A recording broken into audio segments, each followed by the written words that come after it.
So firstly, hello everyone and welcome to today's Next Tech Girls Trailblazers panel session. This is a fairly new series of events that we started just a few months ago, but we got really great feedback. People found it really interesting hearing women's stories about working in the tech industry. So we're going to start doing these more regularly. Hopefully you'll enjoy it today. And please do remember, we want this to be as interactive as possible. So if you have got any questions that you want to ask, please do put them in the chat. If we don't manage to answer everything today, then we'll try and get answers to you over email afterwards. If we're in classrooms, then it'll be via your teachers. So just a quick intro to Next Tech Girls. We're a social enterprise, which means we're focused on making a positive social impact. And our mission is to encourage more young people, but especially more girls, to pursue careers in the tech industry. And that's because, unfortunately, women are still quite underrepresented. We only make up about a quarter of the tech industry when we know that we make up about half of society. So to ensure that we're being as innovative as possible as an industry, that we're getting loads of different perspectives, loads of different ideas, and that the things that we design and develop are appropriate, useful, safe for everyone. It's really important that we get that representation up. So we've got 4 amazing women with us this week. It is National Apprenticeship Week, so that is why we're focusing on apprenticeships. And I know that there's still not a lot of information about what doing an apprenticeship really means, the different kinds of apprenticeships, what happens when you finish. So I'm hoping that the conversation today will shed light on a lot of those things. But I don't want to waste any time. So very quick explanation just of other stuff that Next Tech Girls does. Aside from online events, we also organise work experience. We do in-person insight days with different tech companies. If you're not already signed up for our email newsletters, sign up after this if you can. If you go to nexttechgirls.com, there's a link at the bottom to sign up, and then you'll hear about all our different opportunities and get involved with more of our work. We're also on social media at Next Tech Girls on everything, really, except for YouTube, where we're at Next Tech Girls Official. Everything else is just at Next Tech Girls. So we'd love to see lots more of you following us and getting involved in our work. And I'm going to stop now and hand over to the panelists. So if we can start with quick intros. So if you can just, for this round, just say your name, your company, and what apprenticeship you're doing or did. Because I know at least one of you has actually graduated off your apprenticeship now. So if we start with Oyinda, please. Good morning, everyone. My name is Oyinda, and I work for a company called CAE Technology Services, and they just provide IT services and IT solutions to different companies. And my current apprenticeship, I'm in my final year, and I'm doing the Digital and Technology Solutions apprenticeship, and I am on the IT consultancy pathway. Perfect. And is yours, what level of apprenticeship is it that you're doing? So this one's a level 6. So level 6 includes level 4, level 5, level 6 to make up the degree apprenticeship. Perfect, thank you. Rebecca, we'll go to you next. Hello, morning everybody. So my name is Rebecca Ransom and I work for DEFRA, which is the Department for Environment, Food and Rural Affairs in the government.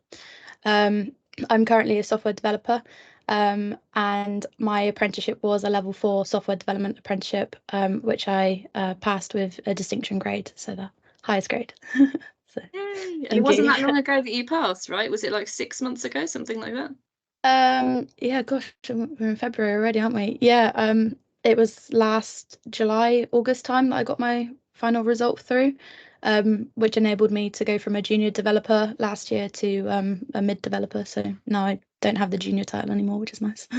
Amazing. And we're going slightly beyond introductions, but just to give it a little bit more information, how long was your apprenticeship?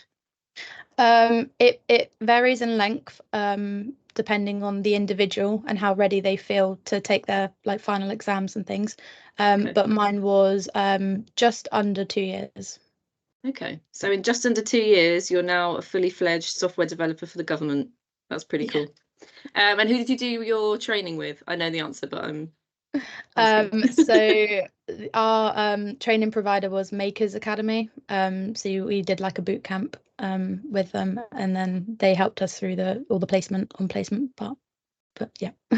Thank you. They're one of our partners, so just wanted to get a little plug in there. Get that in. Erin, over to you next. Everyone, my name's Erin Purwell and I work for Jaguar Land Rover. I'm also on the Level 6 Digital and Technology Solutions degree apprenticeship. So that's through the University of Warwick, and I just started my 3rd year in September, so I've been there about 2.5 years now, and I work as a data analyst. Nice. So that's really interesting that you and Oyinda actually are on the same course, but you've got slightly different focuses, haven't you? Because you've been focused more on data analytics, is that right? Yeah, that's right.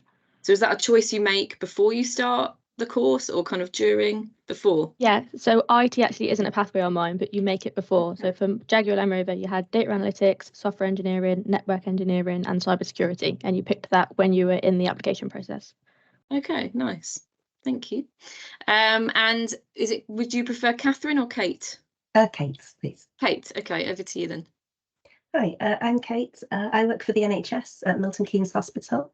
I'm just about finishing up a data technician level 3 apprenticeship, which is work-based. So I've been studying that during work hours, and that's through, excuse me, that's through Just IT. I just completed my first EPA endpoint assessment last Friday, and I'm actually just waiting for the results of that. So fingers crossed. Exciting. Well, good luck. Might you find out today? Possibly. Okay. Well, good luck. Maybe it'll come through while we're talking. Who knows? That'd be exciting. As long as it's good news, which I'm sure it will be.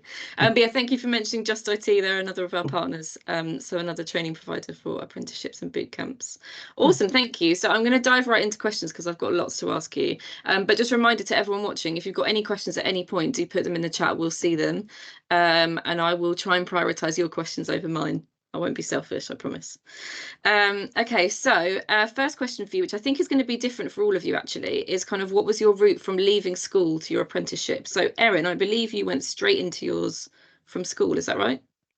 Yeah, straight from sixth form. So when I was in year 11, I knew I definitely wanted to stay for A levels, but I wasn't really too sure what I wanted to do. So my A levels were maths, English, and further maths, which I think summarises the fact I was not sure what pathway to go down. When I started year 12, I have an older brother who started the first year of his degree apprenticeship. At that time, I didn't know what it was, what it entailed. I didn't really know anything about it. So my first year in sixth form, I got to watch him do his first year on his degree apprenticeship. So by the time I got to year 13, I thought that's definitely what I want to do. And that's when I applied to Jaguar Land Rover, got my A level results August 2021, and then joined JLR in September. Amazing. Oyinda, I believe you took a year out while you kind of figured out what you wanted to do, is that right? Yes, I did. So after sixth form, I had my place in university. I was supposed to go on to study digital marketing, but because I had heard a little bit about apprenticeships, I wasn't fully set on going to university completely. So I just decided to defer my university entry so that in case I didn't find an apprenticeship, I could always still go back. And then I got a part-time job just to make some money, and I kept up my apprenticeship search. And then I think it was like about 8 months until I got my apprenticeship. Nice. And how did you decide which apprenticeships to look for? Because if your university course would have been digital marketing, which is similar, it's still kind of in the tech area, but it's quite different to what you've actually ended up doing. So what kind of steered you more down that sort of IT consultancy route? Yeah, so I think I was quite interested in the digital side. And when I was doing my GCSEs, I actually took computer science, but then I dropped it like right before the exam. I just felt like, oh, I couldn't do it. So then it's kind of like, I thought, why not get back into that? You know, why did I drop something that could have been so amazing? So yeah, and it's kind of like I immersed myself with the tech space type thing. So I was like attending talks from people who work in tech and, you know, making connections with people who work in tech. So then that's kind of what, you know, allowed me to keep up my pursuit of technology. Nice. That's very cool. I think it sounds like for you and Erin, knowing people that were doing those things was quite influential, kind of seeing their experience and seeing how much they were enjoying it and getting out of it. That's really cool. Rebecca, your journey's been slightly different. Do you want to fill us in on what happened between school and you doing your apprenticeship? Yeah, so I actually at the end of school applied for university to be a paramedic. I got all my grades, but they didn't think that I had enough experience, like life experience, so I didn't get into uni. So in my head it was, right, I'll take a gap year. And so I was working at McDonald's, and as part-time, and then it turned full-time, and then it was getting promoted, and then eventually I was running a store. And then within my kind of hospitality career, I then moved over to Costa Coffee as well.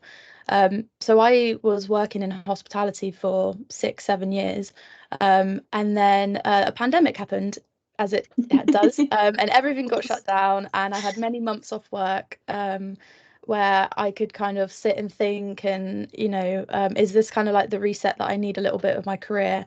And it was. So I started doing an open university course, part-time, with working alongside Costa full-time, and I couldn't handle the balance. It wasn't for me. I couldn't. It was too much. It was too many working hours at Costa, and then coming home and doing too many hours. But I managed to get through the first module.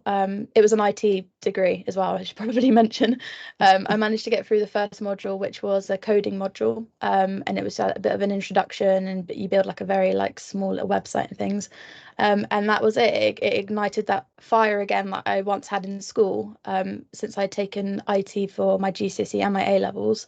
And that's when I started looking for apprenticeships, because I was like, right, this is the path that I want to go down. Now I'm an adult, I felt quite confident in saying that, whereas sometimes when you're a teenager, you're a bit indecisive about things. So yeah, definitely. I think it can take a little while, can't it, to figure out what you really want to do. And Definitely. how do you feel now that you're a software developer and not a paramedic? You still have those days where you question, like, I feel like I would have been a really good paramedic. I grew up doing St John Ambulance, so I was very into all of that. But I love my job. Hands down, the best job ever. I literally can't fault it. Like, I get to work from home. I get to work with amazing people. I get to do things like this today. Like talking to other people about my apprenticeship. I just love it. Like, it literally. Yeah. I love that. That was the best possible answer. Kate, over to you then. What's your route been? So at school, I was very much into the arts and humanities, though English, history, psychology. I did a degree in English literature and graduated in 2011. That was in the middle of the recession, so there weren't that many jobs out there for people with with degrees in English literature, unfortunately. So I ended up working for the NHS, just in a variety of admin roles. Started out as a filing clerk and moved up to being a secretary, and the role I have now is more data-based. But I think, like Rebecca, it took the sort of trigger of the pandemic to make me want to change what I was doing. I just wanted to try something new. And my son was born in 2019 as well, so that was also a kind of trigger to want to change my career. So when I heard about the data apprenticeship, I thought, yeah, why not? I'll give that a go. So it's just something new, really. Love that. And how long has your course been? I think it varies depending on the student, but I think it's usually about 1.5 years. Okay. Quick. I'm very impressed by this. So much quicker than a degree. I realised I didn't introduce myself at the beginning, which I do every time on these events. So I'm just going to very quickly explain who I am. So I'm Emily. I'm the director of Next Tech Girls. So I run everything that Next Tech Girls does. My previous career was mostly in government, actually. So similar to Rebecca, but I mostly worked in the Ministry of Justice. I don't have a tech background, and I didn't do an apprenticeship, but I kind of wish. I don't know if they existed in the same way when I was leaving school as they do now. Maybe they did and I just wasn't aware. But I did a degree. I did a degree in languages, so kind of similar to Kate, studied something that there's not that many jobs really. Everyone assumed I'd be a teacher or a translator, and I didn't want to do either of those things. So I started a graduate scheme with the government, and I was very lucky in that 6 months into my graduate scheme, they put me in a tech team, and I was like, wow, this is really exciting and creative. This is what I want to do. So through Next Tech Girls, my hope is that we can introduce more young people to the opportunities available in tech before they get to that point where they're making decisions about what they want to do after school. So that some of you might make decisions that get you there a little bit quicker. I know lots of women who start careers similar to Rebecca and Kate, start careers in other industries or think they want to go into other industries, and then sometimes decades later realise, actually, I wish I were working in tech. It seems really cool and exciting and creative. And it can be hard to switch later on. I mean, thankfully, you two obviously both found really great opportunities to switch via apprenticeships. But sometimes it can be more difficult. So it's great to know about these opportunities now and be able to think about whether you want to do them straight from school. I've got loads more questions though, so I'm going to stop talking now. And my next one is, well, we've slightly covered this, which is what made you decide to do an apprenticeship. So Erin, it sounds like seeing your brother do the degree apprenticeship was quite influential for you. Oyinda, what was your reason for deciding on an apprenticeship over university? Because you kind of ended up with both options, didn't you, to sort of pick from? I think it's more that I didn't want to fully immerse myself in the like university environment, if that makes sense. Like I wasn't so keen on leaving home, and I think like I'm quite a practical person, so like doing an apprenticeship was kind of, it struck the perfect balance of, you know, studying and also doing practical work and getting that work experience as well. So I think that's what kind of put the apprenticeship like at the top for me rather than going to university. Did you have, because you took a year out, so did you have friends from school who did go straight to university? Yeah. So was that quite helpful all that you my kind of got friends. to see all your friends? Yeah, this is what often happens as well, isn't it? So I took a gap year as well, actually because I slightly messed up my exam results and everything went a bit wrong. So I had to kind of take a year out. But it's all going really well now, so that's proof. Don't worry if stuff goes wrong. But yeah, I remember finding it quite strange because the default is very much you go to university still, I think. It definitely was when I was going. And it can be quite strange when all your friends go and you sort of almost feel a little bit left behind. But it sounds like it helped you actually to have that time out and to figure out, is that the lifestyle that I want for the next few years, or do I want to do something slightly different? Yeah. Nice. I won't ask the rest of you because I think you kind of already answered that question about what made you decide to do an apprenticeship. And what attracted you to tech, I feel like you've kind of covered. So I'm actually going to ask Erin a slightly more specific question, which is why Jaguar Land Rover?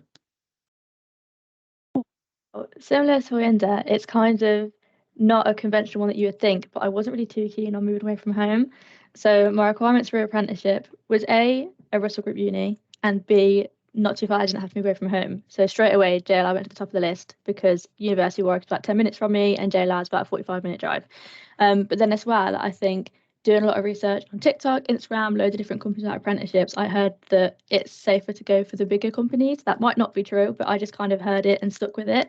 So I've looked a lot into the early careers program and I realised you'd have a lot bigger cohort of apprentices. So I applied for another one where I would have been the first apprentice in the team and the first ever that they took on. And I thought, might not have as much of a support system, might not have that much help around me, people that understand.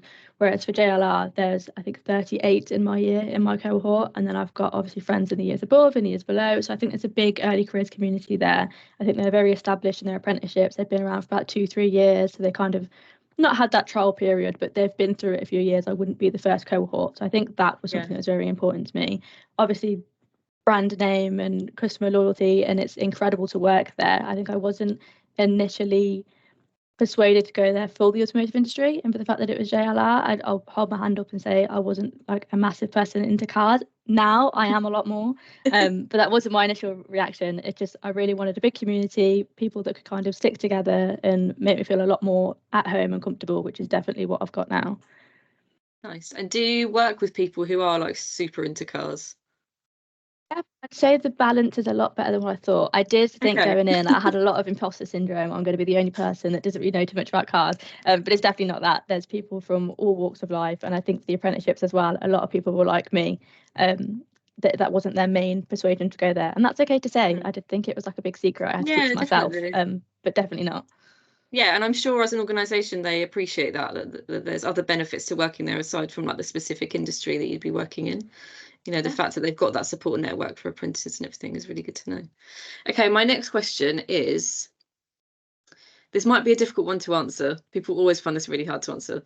So what does, or did in your case, Rebecca, a week, or it could be a month if that's easier, on your apprenticeship look like? So I guess we're thinking here for an apprenticeship, kind of the split between on the job actually doing stuff and the learning side of things. So Kate, as you just did your assessment of the day, I'm going to ask you how's it been for you, and especially obviously you were doing the job already, and then you kind of took on the apprenticeship on top. So what was the balance like for you in terms of the studying versus working? So I was lucky in that I was able to study during work hours. That was a big draw to the work-based apprenticeship to me, because I, having a young child and working full time, I just wouldn't have had the time to study otherwise. So I arranged with my manager to take every Friday as a study day. So every Friday I would just do nothing but study for the apprenticeship.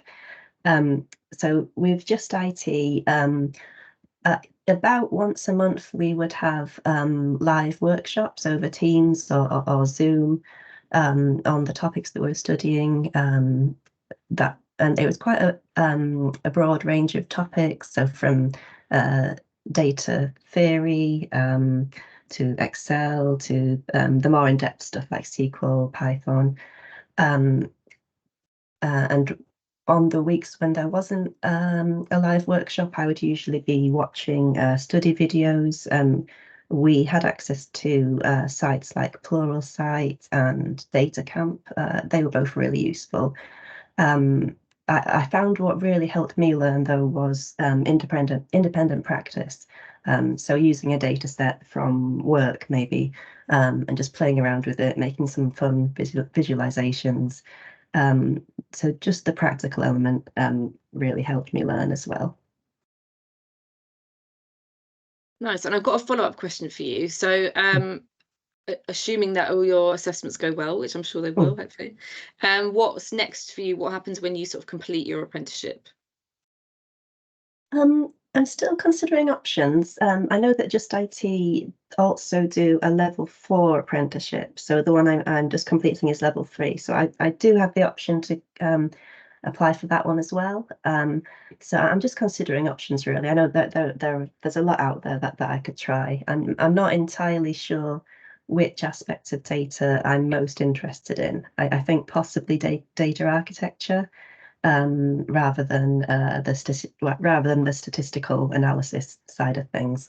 So I'm just about to start a bit more research and try and sort out what I want to do next. Great. Does it have any sort of immediate effect on your day job with the NHS?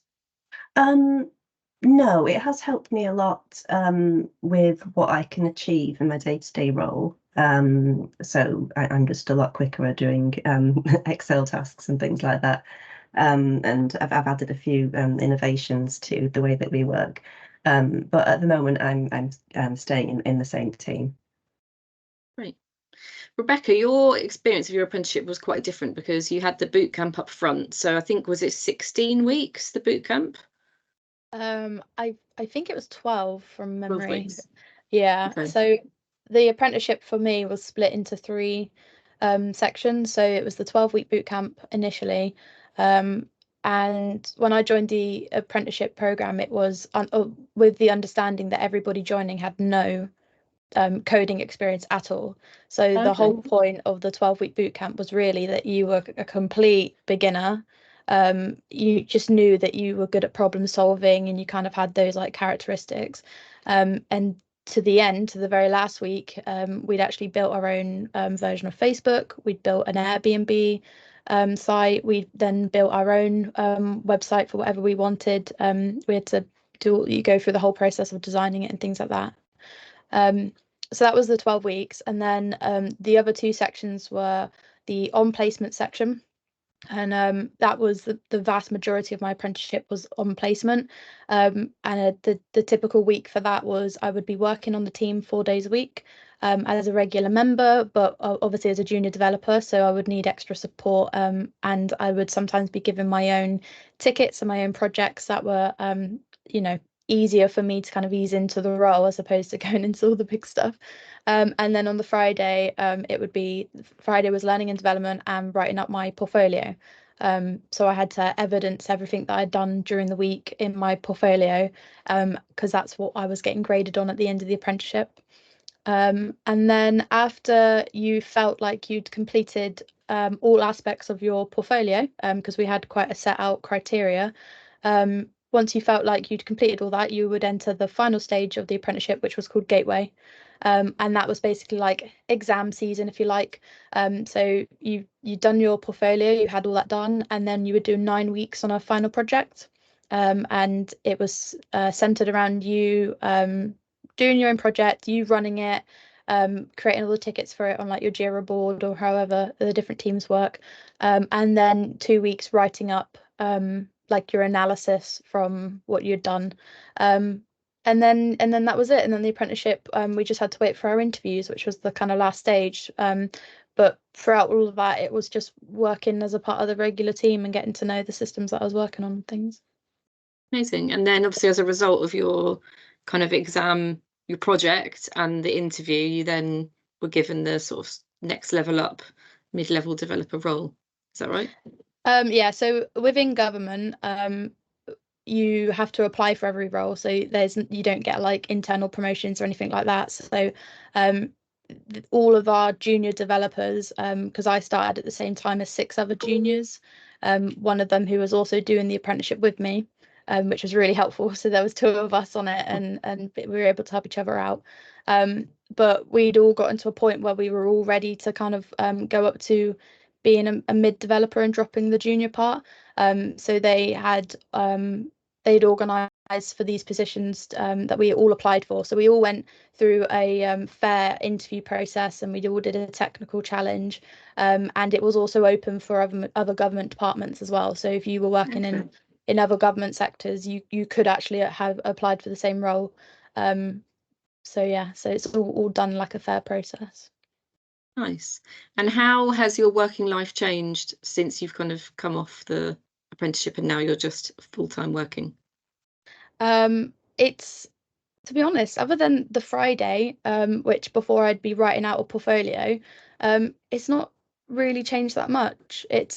I'm still working on the same team, and obviously they don't give me separate work now. Like I'm fully integrated and fully working on the tech tickets and things. But DEFRA and I think all government bodies are really good because they give you Fridays learning and development day anyway. So before I was writing up my portfolio, now I'm on Pluralsight doing some online learning or doing my own kind of like passion projects, like learning different things. And so yeah, it's really not changed like a drastic amount. And obviously as I kind of go up the roles, you get more responsibility and stuff. But the apprenticeship definitely set me up for exactly how I would be working. It hasn't like changed night and day kind of thing. It's like it set me right up my working life. So that's really good, because my experience of going from university to a graduate scheme was a bit of a shock, to be honest. Like university life and working life are quite different. So I think that is definitely one of the big benefits of an apprenticeship, is that you're already kind of in a working environment, learning what it means to be working in an office, in a team. And so, yeah, I guess it makes that transition a lot easier. Oyinda, how about you? What does a normal sort of week or month look like on your degree apprenticeship? So on a weekly basis, we usually have university like lectures and workshops on one day of the week. So your employer is supposed to give you like 20% of your working week off for study or university. So let's say I have a uni day on a Wednesday. The uni day might be for half of the day, and then I can study for the other half or work on an assignment or something. So that would consist of a uni day.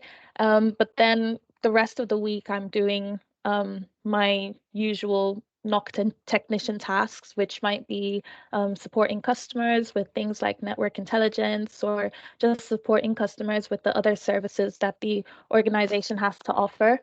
But then sometimes they might put us up for some training.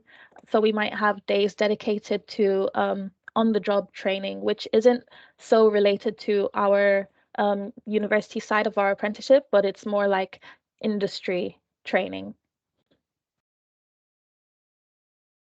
Okay, and am I right in thinking that the program's kind of a rotational scheme? So you've had like a few different roles throughout your apprenticeship, is that right? Yeah, so I'm in my third year, my final year, and in the first 2 years we were kind of like rotating through different departments. So I've had experience working in customer experience and, working with data, kind of going through data analytics a little bit. But then for your final year, this is just what my company does, but they tell us to choose a department that we want to be in. So some Okay. people went for customer experience, some people went for internal IT, and I chose to be in the network operations center. So I'm working alongside network engineers and other network technicians as well. Nice. Erin, how does that compare to your experience? Because obviously you're also doing a degree apprenticeship. Is it similar with the sort of 1 day a week for study? Yeah, quite similar. So mine, same as Kate, is every Friday. So Monday to Thursday, I work for JLR, and then every Friday I'm out of office and I don't have any university lectures. I just revise my assignments, prepare for any exams. I think a big thing I didn't realise is you don't have a big exam period at the end of the year. Mine is just constant assignments every 5-6 weeks. So every Friday you've got something to be working towards. But every 5 or 6 weeks, I do go to the University of Warwick, and that's for just one whole week at a time, Monday to Friday, 9 to 4, just back-to-back lectures the whole day. So I think what you said about the shock between uni and grad scheme, that was my shock, just the content delivery. It felt very full on at the start, but now I know absorb as much as I can, and then the next Friday, just go over it and revise what you got taught. So that's how my content delivery works. But I do have project rotations as well. So when I started, I had like a 6-week boot camp. So it was an Excel week, a Python week, a SQL week, data engineering week. So similar to Rebecca, we were assumed that none of us had coded before, none of us had any knowledge, which was great and really good when we first came in. So it was like a 6-week intro boot camp. And then I did 10 months in data-driven transformation, 10 months in data engineering, 6 months in data analytics. And then from January, I've been working in the intelligent automation team as a business analyst. So it is a lot of rotating around, but I love it because at the age of 18, I knew that data analytics is what I wanted to go into, but I don't really know what that means. I haven't actually done that as a 9 to 5. So when I finish, then I can just go straight into whichever one I like the most. It's completely up to me. I can just say, actually, I liked my second team the most, and I can just go straight back into there. There's no interview process or anything like that. I just get to pick the one that I want and then start there as an entry level role. Amazing. That's really cool. I love that. Yeah. I think that is the benefit of the rotational scheme. And obviously for my graduate scheme, it was similar. I'm really glad that I had that sort of experience of getting into a digital team in my second placement, because I think I had no idea what I wanted to do, which is why I did a government graduate scheme, because I was like, I'll figure it out. I'll work in different departments. I'll decide what I want to do. So I think having that experience of working in different teams is really beneficial, because if you know you kind of the area that you want to be in, but then you get to try out different sort of aspects of it, I think that can be very helpful for sort of pinpointing which are the bits that you like the most. Oyinda, what happens when you sort of finish your apprenticeship? So when I finish my apprenticeship, I'm guaranteed a job with my employer, whether that's in the same department or if I want to move around internally, I'm guaranteed a job there. But because I would have my degree, I can also choose to, look for other jobs, maybe using my degree, or I might decide to pursue a master's, which would be like a level 7 apprenticeship. So I have different options still, so I'm kind of in the process of considering which one to go for. Nice. That's really good to know that both your companies give you like a guaranteed role. I know for most apprenticeships, it's not guaranteed, but most people end up with a job. But I think having that security straight away, knowing that you can just go straight into something, is, I imagine, very reassuring. Because my final year of university I was torn between essays and exams and applying to graduate schemes, and it's quite hard to focus on both. So I think having that knowledge that it's all going to be okay, you can just totally focus on assessments and there'll be a job waiting for you if you want it, I imagine is very reassuring. How did you find your apprenticeships is my next question. So Rebecca, I'm going to ask you first. How did you find the opportunity with Makers? Amazing. Oh, sorry. I mean, like, literally, how did you discover it existed? Sorry, Oh, I worded that okay. badly. But I'm glad you found it amazing as well. Yeah, That's really good. I was like, you're really good. How did I find it? So I'd finished that coding module for Open Uni, and I was like, right, this is what I want to do. So I started Googling apprenticeships to kind of get a flavour, you know, could I afford it? You know, because I did have bills and I was working a full-time job, and I had to work out kind of what sort of pay cut could I take if I wanted to do an apprenticeship, and things like that. So I just started Googling, and it was actually the very first one that I'd ever found. I didn't even see any others, and I just applied for it, and I started doing research around DEFRA and what it was that they did, and I started doing research around like the job itself, and yeah, so I just found it from Googling, but it was the very first one that came up. I was super lucky. You're very lucky. And what was the application process like? Was it all done through Makers, or did you have elements where you engaged with DEFRA as well? Yeah, so the application process, we did a week of coding. So we had to follow, I can't remember the website now, but we basically had to create a profile and do like this week's tutorial. You had to do like an hour a day kind of thing, and they had a little test at the end, and it was learning Ruby, the coding language. So I guess that was just to get a flavour for them. Like, is this person, do they kind of have a techie mind? You know, how did they get that little exam? How did they do in that? So that was the first part of the interview process. Then I had like a 10-minute phone call with Makers. And from my understanding, they've since told me that 800 people had applied for these two positions. So I can understand why it was a 10-minute phone call and not a lot longer. That's what I'd been told. And so I explained to the Makers that I was doing the Open Uni, and the person I was talking to on the phone was like, "Oh, okay, you're doing Open Uni. Oh, okay, do you continue that then?" And I was like begging them. I was like, "No, please, this is what I want. I want this apprenticeship, please." And I think kind of maybe the passion kind of hopefully came through. Well, I think it did, because I then got the interview with DEFRA. Okay. So it went that week of coding, 10 minutes with Makers, and then I actually did get an interview with DEFRA themselves, and my line manager, who then was my line manager, interviewed me, along with like a tech panel and another member as well of government. And so then I had a bit more, I think it was an hour or 45 minutes to an hour of an interview. And then I was working in Costa, and I was in the back room, and I got the phone call to say that I got it. So yeah. Oh, amazing. So 800 people applied and for 2 roles, and you got one of them. That's amazing. Apparently, yeah, that's what we got told. So I don't know how many out of those 800 people then actually completed like the week of coding, and then I how guess many that they had to rules a lot of bring people out, doesn't it? Yeah. Yeah, I That's was amazing, actually on though. holiday in London, and I was on the train doing this like coding like on the train, and I was in the hotel like doing the exam and stuff, because I was not letting it, but I had to get it done. So Oh, that's really cool. Kate, how about you? Was yours advertised, because it's obviously you're already working in the NHS, so was it advertised through work? Is that how you discovered it? Yes, so I think Just IT has a partnership with our hospital.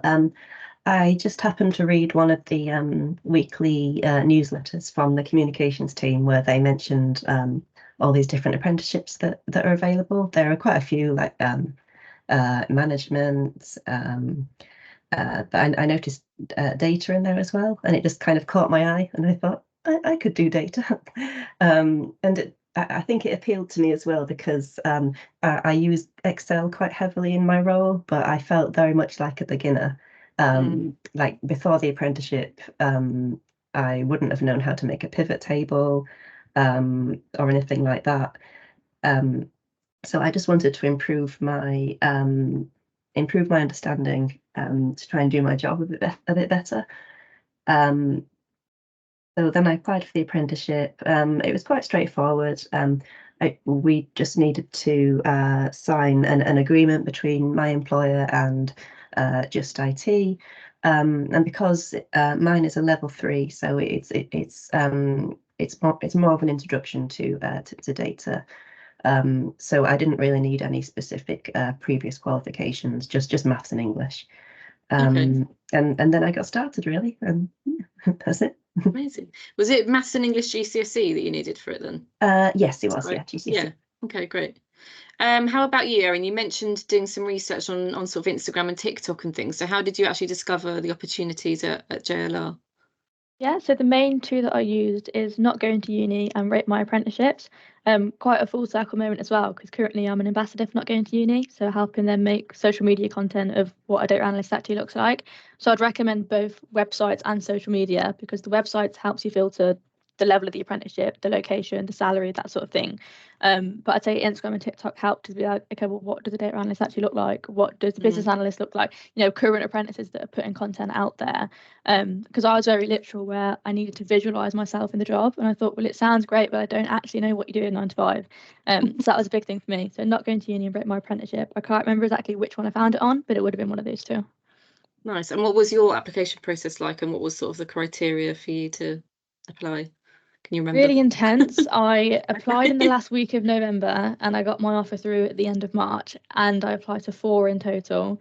Kind of to go off the question for a second, but I feel like when I was in school, the advice I was given all the time was just apply for as many as you can. And I feel like that makes sense. But actually, when you're in year 13, I would say don't. I'd say only apply for ones where if that's the only one you were given, you'd be happy with it and you'd accept it. Because I applied to 4, and balancing that on 3 A levels was so hard, but worth it. So my application process, I had mathematical testing and then psychological testing, which sounds quite intense, but it was more just like, what would you do in this situation? You know, if you caught someone cheating on an exam, would you tell or something? Situational testing. After you passed all those 3, then I had an assessment centre, and then I had 2 interviews and a presentation, and I had about a week to prepare for my technical presentation. So yes, that was just for JLR. The other 3 were pretty much quite similar. It all kind of follows maths and psychological testing, assessment centre, a couple of interviews, and maybe a presentation. Yeah, I can see how that would be a lot while you're also trying to do your A levels. Yeah. And what was there specific criteria? Did you need to be studying certain subjects? Did you need to get certain grades or anything like that? Yeah, that's a big thing for STEM degree apprenticeship. So you had to have a C in A-level maths. That was an absolute non-negotiable for a lot of JLR's degree apprenticeships, and then a C in a second STEM subject. So for me, that was further maths. Okay, nice. How about you, William? Was your experience similar in terms of the application process? What was required? So some like aspects of the application process was similar, like doing an assessment center and things. But I actually found my apprenticeship on LinkedIn. So that's why I would recommend for anyone to just create a LinkedIn account, because there are lots of jobs out there. So initially I just filled out a base application, which is where like they want to see your qualifications and everything, just to see that you meet the minimum requirements for the apprenticeship. And then the next stage is like kind of motivational questions of, you know, why you want to be an apprentice and things like that. And then the company asked me questions that were in line with their values, like what does it mean to be agile to you, for example. And then after that, I got a phone call from HR and the recruitment team just to have a conversation and ask me some more questions and get to know me a bit better and know the type of person I am. And then after that, I had an assessment center, and this one was where you would be working with other people who are, you know, trying to get an apprenticeship as well. And this is where they're like testing your teamwork, communication. They want to see how you work and how you problem solve. And then after that was a final interview and presentation. So they gave you like a topic to present on or something to research on, and then you would give this presentation to some senior members of the team. And yeah, that was that. So it was a great experience, very extensive, but it was a learning moment. I bet you were pleased that you weren't also doing your A levels at the same time as Yeah, going through all of definitely. that. And what was were there specific criteria? Because I think I want to say that you did psychology at A level, is that right? Yeah, so I did psychology, English literature and language, and BTech applied science at A levels. Okay. And I think, like, I can't fully remember, but I think the requirement was to have at least one STEM subject. And my STEM subject was my BTech applied science. And then you could also argue like psychology is a science, so yeah, psychology as well. Yes, I think for any sort of A-level students on the call who aren't doing a STEM subject, don't be put off, because there will definitely be apprenticeship opportunities that you can get without it. I think for both of your companies, and specifically the sort of degree apprenticeships that you were going for, they're a little bit more strict, and it's probably just because they don't want 800 people applying. They're trying to narrow it down a little bit, because it would be tough to manage. So we've got just under 15 minutes left, and I can see that we have got a question in the chat that I'm going to ask you all now. But students, please, if you have got any questions, let your teachers know. They can put it in the chat. If you're on the call individually, obviously you can type it in yourself. Really keen to make sure that in these last 10-15 minutes we get as much out of these apprentices as we possibly can for you. So the question that I've got is, where have you all found the most support during this transition of work, studies and life balance? And Rebecca, I'm going to ask you first, just because I know that makers have quite a big sort of focus on that sort of well-being side of things. Yeah, so I'd actually say that prior to doing my apprenticeship, that my like work home life balance and things was actually unhealthy. Like the amount of hours that I was working in my role at Costa. And so straight off the bat, coming into this apprenticeship, it was already so much healthier, and I could switch off, and it would get to 5 and I could actually like, close the laptop, whereas before, because I was a store manager, I was always on call all the time kind of thing. And makers themselves were so supportive of us. We used to do things like yoga during lunchtimes. They would have like yoga sessions and calls, and we would get back from lunch and we would all do like breathing, and just like meditating for 10 minutes and stuff that at the beginning of the apprenticeship I found it really cheesy, and I was like, cool, why are we doing this? And then it clicked. It was like, oh my gosh, like when you are working in tech and you're kind of sometimes you're working on your own all day, maybe on a ticket, or you're looking at your laptop and your screens all day. Sometimes you need to do those kind of things like meditation and just switching off and things. So that support was like phenomenal. And then the tutors were always around. If you had any questions, there was always somebody you could email, always somebody you could Slack message, and so there you knew that you were never alone. Like you never had like a moment and there wasn't somebody that you could reach out to. And finally, the fact that they actively chose to have 2 apprentices with DEFRA, so I wasn't going through the process alone. I had somebody that me and Michael were always messaging each other. How's your portfolio going? Did you understand this? And things like that. So yeah, amazing support. Definitely can't fault it at all. That's really good. And what about actually within DEFRA? Because you would have had like a line manager there as well. Did you get much support from them, or was that more just kind of day-to-day work? No, my line manager who supported me through my apprenticeship, Mandy, she was just like one of the most amazing human beings I've ever met. She's so lovely. If I ever had like a hard week, because sometimes it is hard learning so much new stuff, and so sometimes you would have those like little mini like moments, but she was always there. We were always messaging. We had regular catch-ups every 2 weeks, but sometimes we'd have even more because I would need help or something, and she was always like, right, tell me, like, how's it going? Like, be honest with me, don't make anything up, kind of thing. So yeah, again, like the best line manager in the world. I got so lucky with having her as my line manager. Nice. We've got a few more questions coming in, so we'll do quick fire, the other 3 of you, about where you've got your support from. So Kate, what kind of support does Just IT provide while you're doing your apprenticeship? Everyone has their own personal coach who we can contact whenever we need to. Within my workplace as well, there's also a learning and development department with special apprenticeship support, and they would put together apprenticeship sessions quite regularly for us to all meet up on Teams and just chat about how things were going on. So I was lucky in that I have a very supportive organisation. That's great. Erin, I imagine your answer might be quite similar to do with the sort of community, because you mentioned that was a big factor in you applying there, was the fact that there would be lots of other apprentices. Has that been kind of where you've got the most support from during your course?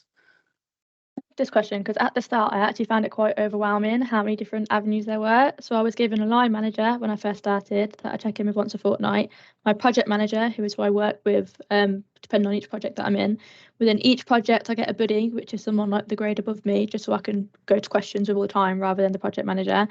I then have an apprentice buddy, which is an apprentice in the year above. You've got your general apprentice cohort, and then you've also got a central early careers team, which are in charge of all the apprenticeships. And then you have a university tutor that you check in with once a quarter. So at the start, I thought, if I have a question, how do I know who I'm supposed to go to? But Yeah, that's a good it's almost too problem to much, have. isn't it? Yeah, but it's been too really many people helpful. supporting you. Yeah, well, no, never. But you've got someone that's the expert in each thing that you're struggling with: work, uni, apprenticeship. So it's worked out really well. That's great. And Oyinda, how about you? Were there many other apprentices that started at the same time as you? So I was one of, well, I am one of, I think there's 8 of us. So I don't think it's that many, and we're all new to the apprenticeships and everything, because my company, they didn't have a previous apprenticeship scheme, so we're like the pilot. So we all kind of had each other to kind of support one another. We can always ask each other questions. When we first joined, we were given a buddy, kind of like at Jaguar Land Rover as well. And this buddy just kind of introduces you to the workspace so that you can get familiar with your working environment and feel like you have someone even in the different department to help you. And then you also have a skills coach. And the skills coach is from the university side, and they support you with your academia or any questions that you might have or any queries that you might have. And then I also have a kind of like a manager, but they're your personal manager. So they're kind of like specialized to your department. So when you have any questions within your department or within your working day to day, you can always go to them and ask them for help as well. Nice. It sounds like they've all got very good, it's obviously slightly different, but very good setups in terms of people that you can go to, things that are put in place to help you feel supported, which is really good. Someone says they have no idea on how to apply for an apprenticeship. Can you please elaborate? So I think we've mentioned a few different places where you found them, obviously directly through Makers, through Just IT, through LinkedIn, through, I think, did you say not going to uni, and what was the other one? Amazing. My apprenticeships. Totally made up something else. Rate my apprenticeship. I don't know what I was talking about. Someone said, I think it was Rebecca, saying that her experience was amazing. I've just got amazing stuck in my head now. But I think there is one called Amazing Apprenticeships as well. So maybe I'm not going completely mad. Okay, good. Thank you. That's helpful. But yeah, what we'll do, so Naz, who asked that question, and anyone else who's wondering, after this, we'll send around an email and we'll put a bunch of links in there. So there's different places that you can look. There's also, if you search for like find an apprenticeship, there's even the government website that lists a load of them. So there's lots of different places where you can find them. And in terms of the application process, I believe it varies depending on, from what you've heard today, probably like the process is slightly different depending on the level of apprenticeship, the company that you're applying with. But yeah, we'll share some links where you can find out a bit more. So then we've got one for Kate and Rebecca. What is the name of the qualification you got or will get once finishing your apprenticeship? So Rebecca, what was yours? Just level 4 software development apprenticeship, as far as I'm aware. Nice. And do you know what level 4 is like equivalent to? Is it A levels or is it higher than that? I think it's A level. Yeah. Okay. And how about you, Kate? What's yours? Mine will be level 3 data technician. Great. So on the websites that we share, I should know this really, and I will learn it for next time. But it does tell you what the different levels kind of equate to. But ultimately, I don't think it really matters, does it? If like you get what you want out of it in terms of the training and the job opportunities, that's sort of the most important thing. Someone's asking about, we've only got 4 minutes, haven't we? So, what company and uni is Oyinda at again? That's a quick one, hopefully. So I'm at CAE Technology Services, and my uni is University of Roehampton, but our training provider is QA. QA apprenticeships. Okay, cool. Nice. Okay, and then Zara's asked, what does onboarding or after getting the offer till you start the apprenticeship look like? Does anyone want to take that one? Erin, maybe, yeah? Yeah, for university, we were given some pre-work to look over, which was optional, so a bit of maths and a bit of coding. And then for work, I had a call set up with my line manager, so I could just ask them any questions and they could just introduce me and just talk about anything I was stressing about, really. That was about 2 weeks before I started. And you said so you started applying in like November, got the job in March, is that right? But Yeah, then and did you not started in start September. until September? Okay, Yeah, and is so I that was in quite year standard? 13. Yeah, so I guess for a degree apprenticeships, that's probably quite standard that they kind of align with like university starting times. Is it the same for you, Ayinda? Yeah, so I started my apprenticeship in September, I think it was. So yeah, it was like around about the same time. Yeah. And Rebecca and Kate, I imagine for you, it probably didn't line up because I think for other levels of apprenticeships, they kind of happen all throughout the year. Is that right? Rebecca, what kind of time did you start? Do you remember? Mine started in September, but Oh, okay. it was just because we were the September cohort and they had Okay. a October one and a November one and stuff, so it was just coincidence. And what was the kind of what happened in the gap between them saying you've got the job and you actually starting? So I'm getting really weird light on my face. So I just rounded up my own job and handed my notice in and things like that, and I just got my tech kit delivered, and that was it. I had like one onboarding call with my line manager, and then it was straight into the boot camp. So Amazing. just yeah. When did you get what was like the time delay between getting the offer and actually starting? I think it was that I'd been given the offer in August, I think early August, and I started it at the end of September. So I had to give a month's notice for my job. And so I think they gave me like a month and a couple of weeks. So yeah, nice. not Pretty crazy long. speedy. Yeah. Okay, and let's see if we've got one more question that we can ask. Okay, this could be a good one for you, Kate. So Angela says, I've just decided to change career paths at 35 years old. Are there any apprenticeships for someone like me? Oh, yes, perfect. I'm actually 34 myself, so yeah, I can get on board with that. Yeah, the one that I'm doing was perfect for my needs because I was very much a beginner and I was able to do it in during work hours in the workplace. So yes, if you look out for anything which is sort of level 3, depending on your qualifications so far, there will definitely be something out there that you can start with just to try and start a changing career. Yeah, and I think an apprenticeship is a really great way to do it because it does really like guide you into a role. I think sometimes if you do a kind of boot camp on its own, it's then down to you to start applying for roles and kind of looking for them by yourself, which can be a lot harder. Still a great route, but it requires a lot more sort of autonomy in terms of actually finding the role. We've got 1 minute left, so I'm not going to ask any more questions. I will review the questions in the chat and see if there's anything that I can get the panelists to answer afterwards over email. But one thing that I did want to ask is, Erin, you have an Instagram account that is all about your apprenticeship experience. And Oyinda, you have a TikTok account that is all about your apprenticeship experience. And I don't know what is happening with the light coming through my blinds now, sorry.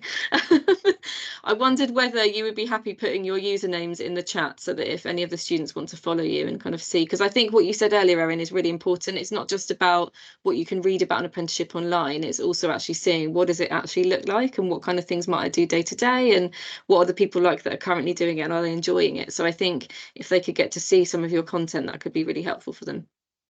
That's why I set mine up, or to like give back for all the people that helped me when I got to look into mine. I'll pop that in the chat now. Great, thank you. And we'll share those via email afterwards as well. So final thing to say is just thank you so much to the panelists for taking the time to talk to us today. I found this really helpful. I wish I'd known about these experiences and that they existed even when I was finishing school, because it sounds amazing. The fact that you get a qualification and on the job training, and then, you know, obviously it sets you up really well for a career in tech, I think is awesome. So thank you so much. Thanks to everyone who joined us today to listen. If you think of a question afterwards that you wish you'd asked, feel free to send it to us over email. We're info@nexttechgirls.com. And I hope to see you again at another event soon. Thank you very much and enjoy the rest of National Apprenticeship Week. Thank you. Bye. Thank you. Cheers, Bye-bye. thank you. Bye. Bye.